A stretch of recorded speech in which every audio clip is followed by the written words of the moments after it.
for the introductions. Again, thank you for granting me such a wonderful opportunity to present my academic article on consumer behaviors and food delivery application service in Thailand. So this is going to be a review paper, an academic article to raise concerns and awareness of the room for researchers. Okay, so let me bring on the presentation.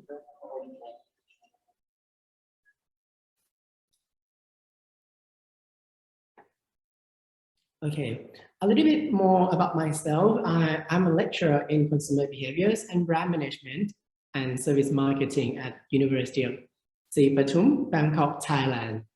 So the introductions of this research is that you might have seen that from the COVID-19 outbreak broke out in this world, there's more technology that allows us to perform such specific tasks, such as online banking, online food delivery.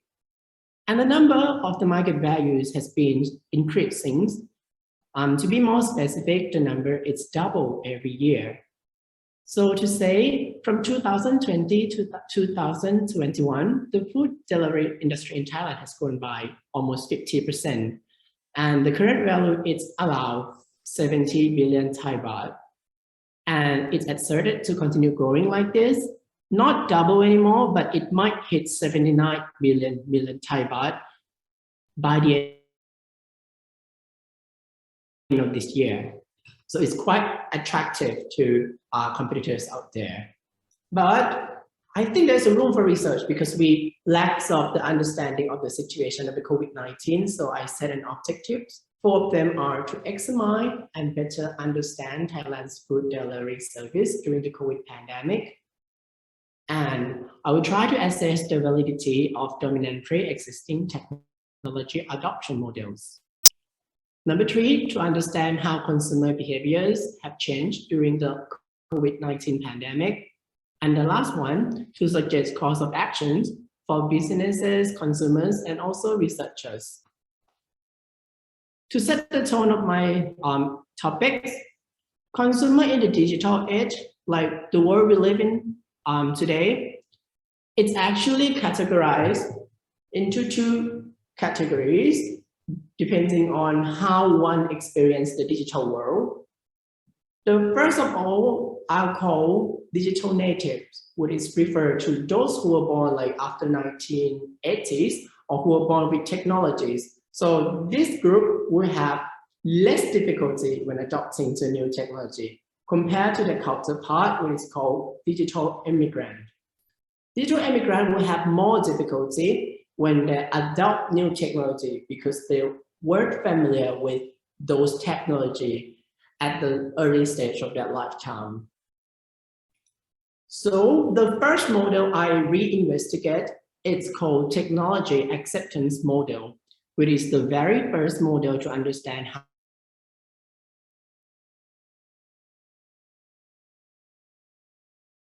that the 2 indicators that is very important in this model, it's perceived ease of use and perceived usefulness. So these 2 indicators can predict whether the individual will adopt the technology or reject the technology in the long run. But within these 2 indicators, because the easier the technology is, the more beneficial that individual will perceive it to be useful. So yeah, the 2 indicators itself also have something to do with each other. But because of these models, lacks of many aspects, but it's lay a good foundation when studying the technology acceptance. So when I went on and investigate further, the second model, I reinvestigate the model called Unified Theory of Acceptance and Use of Technology, so-called Untitled, from Bangladesh et al. From 2003. He tried to fill up the gap of the previous pre-existing technology acceptance models across the field of psychology, business, and management. What is What interested me here is he added the variable called voluntariness of use. So he claimed that the individual may adopt and reject it later if the individual didn't willingly to adopt the technology from the beginning. However, Venkatesh and the team decided to modify the model and introduce the UTILE number 2. As you can see here on the left side, he added 3 variables: hedonic motivations, price value, and habit. These, of course, very nice to have when studying about consumer studies, but he and the team decided to drop out the variable of voluntariness of use. The reason being that in the setting of consumer studies, there's no such things like organizational mandate. So if the consumer don't feel like the technology is right for themselves, they may end up rejecting the technology from the beginning. So but still, I still think that this is the most validated models at this point, but I still think that we need to reinvestigate this model further to explore the opportunity to add more variables to make it able to understand and use with the situations during the COVID-19. Because even if it's in consumer studies, COVID-19 might have a lot of impact for forcing individuals and consumers to adopt such technologies due to many factors, such as the social concerns that going out there or going into the restaurant, it's not safe for themselves. Also, the government part try to encourage people not to go out if it's not necessary. So I think the factor of involuntariness needs to be accounted in the new proposed model. Other factors that is mentioned in my paper, for example, voluntariness. I want to mention about this because innovation adoption will affect the norm differently, whether the individual is a willing adopter, unwilling adopter, or non-adopter. So they will affect them differently. So whether they have the voluntariness to adopt the technology from the beginning or involuntariness from the beginning, it might appear to change or fade away as the time goes. Perceived risk to perform such adoptions. For example, especially digital immigrants, they may find it's difficult to believe in this kind of technology because it's involved with paying online. They need to transfer money to people they have never seen before. They need to perform specific tasks such as finding a restaurant, selecting a menu they want, and pinning the locations on, correctly on the map. So it's actually involve a lot of risk of performance. And the last risk that they may perceive is physical risk. Because even though they don't have to go out during the pandemic, they still need to wait for the riders or the food delivery persons to come to their house and bring the food, which means they cannot see if the kitchen is sanitary, it's clean enough, if the rider handle the food like properly. So it's actually involve a lot of risk. The last two variables here, it's called perceived severity, like how severe the individual perceive the pandemic to be, and the perceived vulnerability. So how they think that the pandemic will affect them, like how serious or how risky they are to infect from the pandemic. These two variables were studied in the research of Hong and his team in the US setting. However, these two variables were found statistically insignificant in the process of technology adoptions in the US. Anyway, I start the feeling that in the different setting, like US setting and Asian setting, it might worth exploring again whether these two variables have an impact on the Asian setting or not. Next, let's talk about online generally applications landscape in Thailand. So nowadays, in the past few years, the number of internet users in Thailand has been growing up ever since. Right now, the latest number I can put my hands on, it's 80% of the Thai populations claim to use the internet regularly. 80%, that's 50 million people. And those 80%, 99.2% of which claim to access the internet from smartphones. And the number of smartphone users is increasing, while the number of people who claim to access the internet from computers has been decreasing. Just to mention that smartphone here include the iPads and tablets.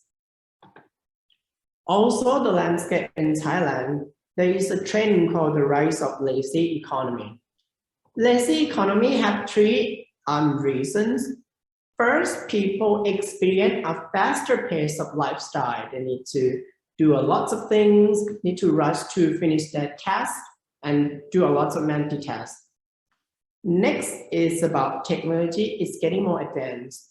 Technology nowadays allow us to perform many tasks at the same time and to connect us with some other people to perform some tasks on behalf of us, like we mentioned in this research, online food delivery, online shopping. And the third reason, it's about the disposable income is increasing. So people have more money left to spend, and that led to lazy economy. And because people have a trend of lazy economy, they value their time and convenience more than before, than the previous generations. And this trend will accelerate the norms technology adoptions. Lazy economy, in conclusion, leads to the faster pace of technology adoption. Okay, and there are two types of the online food delivery service provider in Thailand. The first category fall into the food catering business themselves. So the first food delivery service, it's not a new concept because it's been here ever since, but it's mostly only the big enough chain restaurant store that can manage to build a platform on the website or applications, such as the pizza company, KFC, MK's restaurant, and like seafood restaurant. The four examples here have been in Thailand for many years, and they have branches all over the country, so they can afford to have their own platform. However, in recent years, there are a new type, quite new, I would say, will act as an intermediary firm. They connect the customers with the riders who will deliver the orders, and with the restaurant, the riders, and the consumers will be connected by these intermediary firms. The very first firm that came into Thailand is Uber Eats, which was acquired by Grab later on. And then we have Lineman here, Food Panda from Germany, Robinhood, a new player from banking industry, Shopee Food from the e-commerce platform, and then Gojek. Right now, I presented you 6 players in the market, but actually there are more and more. Okay, so even though the food delivery market is promising, no one has yet enjoyed the profit. So what does it mean? The market value itself value around 79 billion by the end of this year. That is the approximate.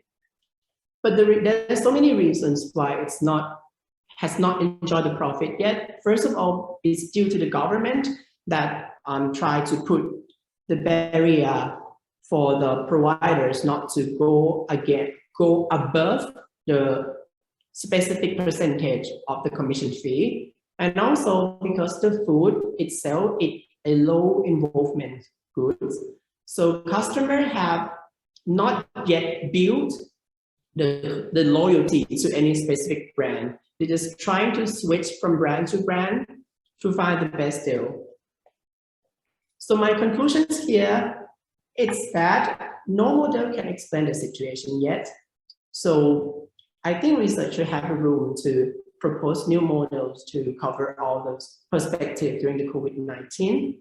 The second conclusion, the business might and might not appear to be promising after the pandemic because there will be more and more competitors coming in, and it's a matter of time which competitor is the strongest when it comes to budgeting for acquiring new customers from their competitors. And the last is the service providers will continue to have hard time creating customer loyalty. As I said, they really need the absolute advantages to create a strong and healthy loyal customer relationships, or at least build the best experience in the field to make sure that they have the consumer loyalty to the brand. And that's it for my presentation. Thank you. Okay, thank you very much for your presentation and coming up with this idea. Any question from the audience? Okay, so are you good? Okay, Yes. here's my question. Okay, consumer behavior affects or consists of how the consumer's emotions, attitudes, and preferences, right?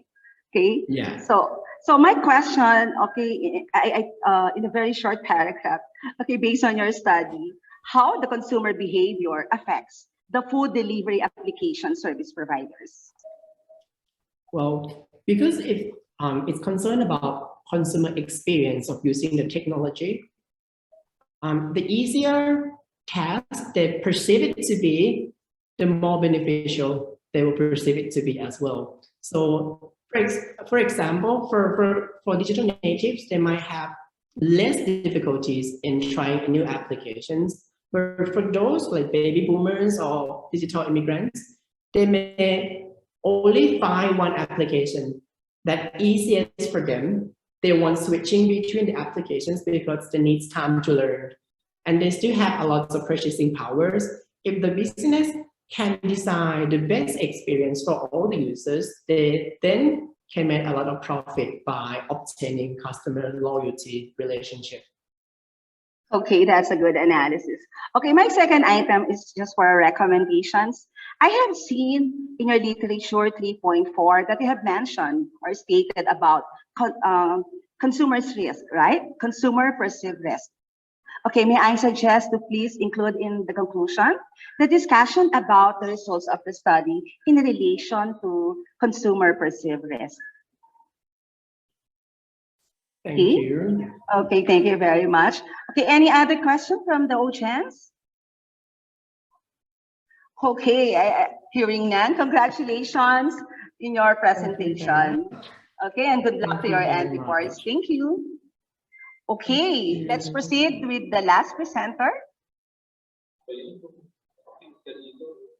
Our last presenter is from, of course, the organizing university, the College of Liberal Arts, Rangsit University, Thailand. Study titled Halal Standards, the Competitiveness of Thailand in the World Halal Food Market.